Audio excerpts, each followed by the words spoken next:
নমস্কার বন্ধুরা, কেমন আছেন আপনারা? আশা করছি সবাই ভালো আছেন, সুস্থ আছেন। আজকে আমার এই ছোট্ট দেওরের জন্মদিন। এই যে পাঞ্জাবিটা ও পরেছে সেটা আমি ওকে গিফট করেছি। আর ঘরটাকে সুন্দর করে বেলুন দিয়ে সাজিয়েছি যাতে ও একটু পছন্দ করে। ওর 1 বছরের আজকে পূর্ণ হলো।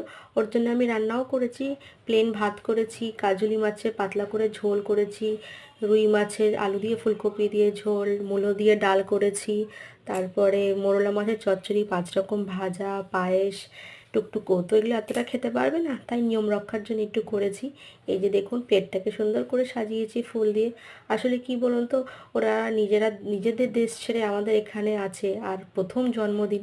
ওর মায়েরও খুব শখ ছিল যে ছেলেটার জন্মদিন কিভাবে সেলিব্রেট করব না করব। একটু মন খারাপ করেও ছিল কালকে। তাই আমি এইগুলো করে ওর মায়ের মনটাকে একটুখানি আনন্দে দিলাম, যাতে ও কোনো রকমভাবে নিজের দেশকে না মিস করে। কোনো রকম আমি খামতি রাখিনি, আমি যতটা পেরেছি করেছি ওদের।